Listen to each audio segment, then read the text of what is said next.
बच्चों, आज शुरुआत करते हैं इकाई 15 से वायु। प्रश्न 1 पर चलते हैं। निम्नलिखित प्रश्नों के सही विकल्प छांटिए।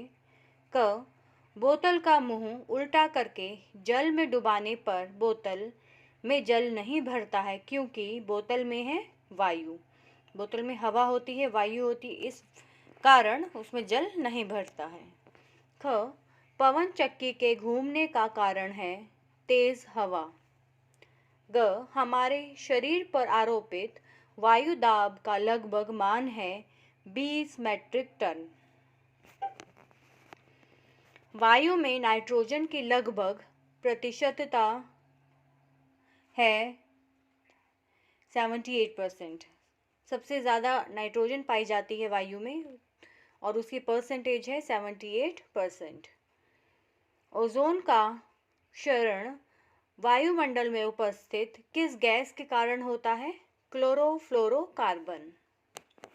प्रश्न 2, रिक्त स्थानों की पूर्ति कीजिए। क, हमारे चारों ओर रंगहीन, गंधहीन एवं स्वादहीन वायु होती है। ख, वायु में विभिन्न गैसें, जलवाष्प, अब यहाँ पर ये जो बीच में दिया गया है ये कुछ नहीं है, पे कुछ नहीं है, तथा धूल के कण विद्यमान होते हैं क्योंकि गैसों में सभी गैसें आ जाती हैं। फिर जलवाष्प तथा धूल के कण विद्यमान होते हैं। ग, वायु में उपस्थित ऑक्सीजन श्वसन तथा दहन में प्रयुक्त होती है। नेक्स्ट पेज पर आते हैं। हल्के बीजों के प्रकीर्णन में वायु सहायक है। सूर्य से निकलने वाली पराबैंगनी किरणों से रक्षा करने में ओजोन परत सहायता करती है। प्रश्न 3, निम्नलिखित के सही कथन पर सही तथा गलत कथन पर गलत का चिन्ह लगाइए।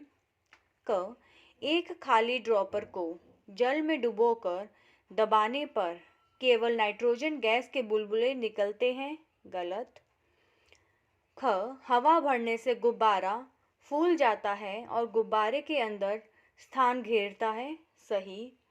रात में टॉर्च के प्रकाश में चमकते हुए जल वाष्प के कण इधर उधर तैरते दिखाई देते हैं।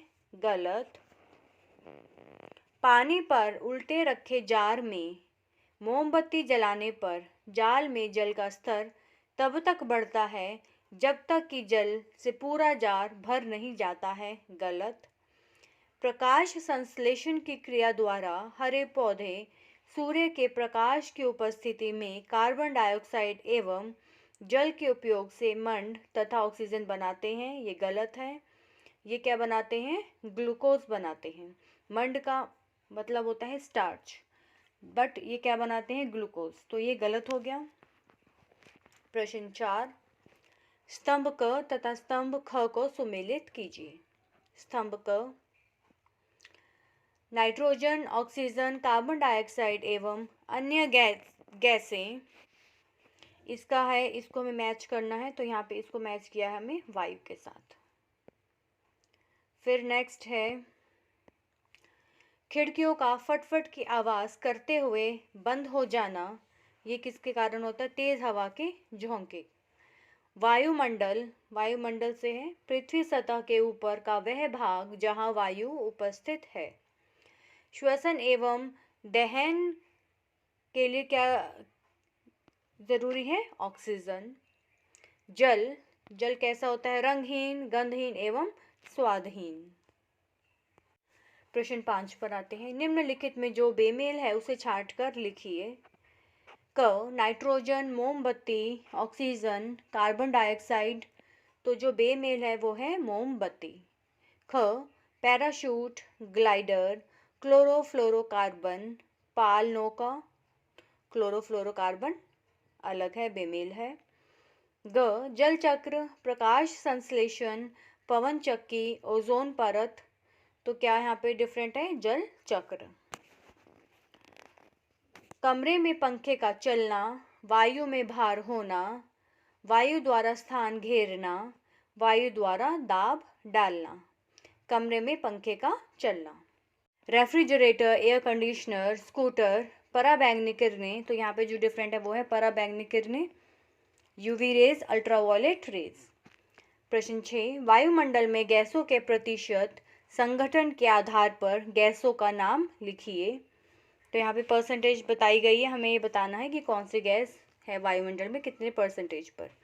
78% है नाइट्रोजन, ऑक्सीजन कम है उससे, ऑक्सीजन है 21%, बाकी जो गैसेज हैं अन्य गैसें हैं वो 0.97%, और जो कार्बन डाइऑक्साइड है वो है 0.03%। नेक्स्ट चलते प्रश्न 7, निम्नलिखित प्रश्नों के उत्तर एक शब्द में दीजिए। वायु के मुख्य संगठन गैस का नाम क्या है? यह है नाइट्रोजन। मुख्य संगठन मतलब जो मेन यहाँ पे गैस है वायु में सबसे ज़्यादा जिसकी परसेंटेज है वो है नाइट्रोजन। खाली बोतल को तिरछा करके जल में डुबाने पर बुदबुदाहट की आवाज़ के साथ क्या दिखाई देता है? हवा के बुलबुले।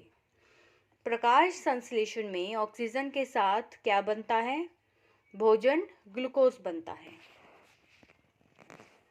क्लोरोफ्लोरोकार्बन वायुमंडल में जाकर किस गैस को विघटित करती है? ओजोन गैस की परत।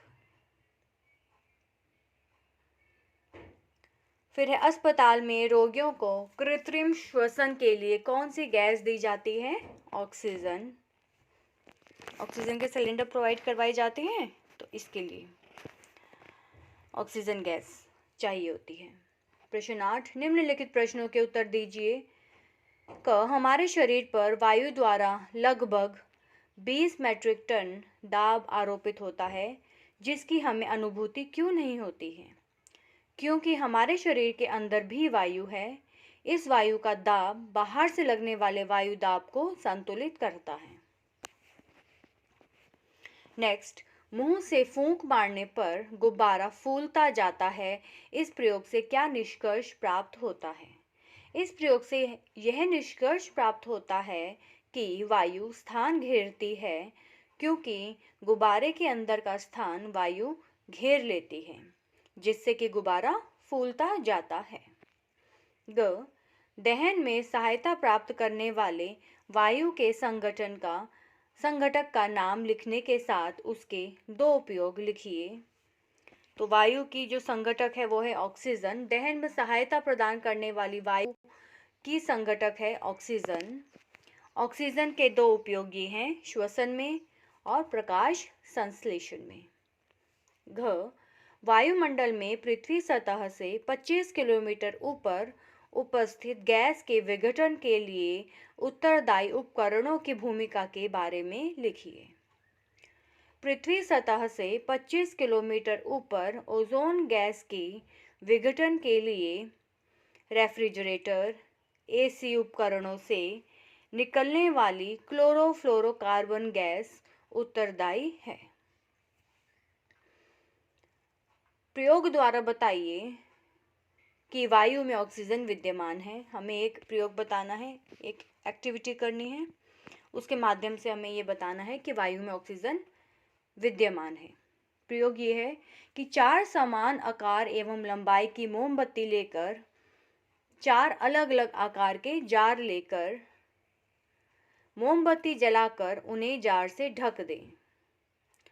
हम देखते हैं कि सबसे छोटे जार की मोमबत्ती, हमें क्या करना है, 4 सेम साइज़ की मोमबत्ती लेनी है और 4 ही अलग अलग डिफरेंट साइजेस के जार्स लेने हैं। फिर हमें क्या करना है, हम देखते हैं कि सबसे छोटे, और उन्हें हमें मोमबत्ती जलानी है, उसके बाद उन्हें हमें ढक देना है कि सबसे छोटे जार की मोमबत्ती सबसे पहले व क्रमशः सबसे बड़े जार की मोमबत्ती सबसे बाद में बुझती है। तो सबसे छोटा जो जार होगा जिसने मोमबत्ती को कवर किया हुआ है वो सबसे पहले बुझ जाएगा, उसके बाद उससे थोड़ा बड़ा और उससे बड़ा, और सबसे बाद में सबसे बड़ा होगा वो लास्ट में बुझेगा। मोमबत्ती सबसे बाद में बुझेगी उस जार के अंदर जो है, क्योंकि बड़े जार में ऑक्सीजन की मात्रा मतलब वायु ज़्यादा है क्योंकि वो बड़ा जार है। इससे पता चलता है कि चूंकि ऑक्सीजन गैस जलने में सहायक है, इसलिए वायु में ऑक्सीजन विद्यमान है। प्रश्न 9, चित्र द्वारा समझाइए कि वायु में भार होता है। ये हमें एक चित्र बनाना है, यहाँ पर एक डायग्राम बनाना है, उसके माध्यम से हमें समझाना है कि वायु में भार होता है। तो हमने एक यहाँ पे तराजू लिया, तराजू की एक तरफ फूला हुआ गुब्बारा और दूसरी तरफ पिचका हुआ गुब्बारा जिसकी हवा निकली हुई है, वो हमें दोनों तरफ लटकाना है। तो हल्का सा जो यहाँ पर है इसका बैलेंस हल्का सा झुका हुआ है जो फूला हुआ गुब्बारा है।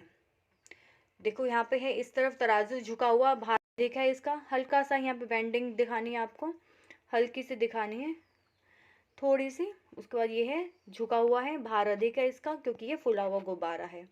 ये पिचका हुआ गुब्बारा है, इसका भार कम है, तो इसका मतलब ये है कि वायु में भार होता है क्योंकि इस गुब्बारे के अंदर क्या है, वायु ही भरी हुई है, हवा है। तो इससे हमें ये पता चलता है कि वायु में भार होता है।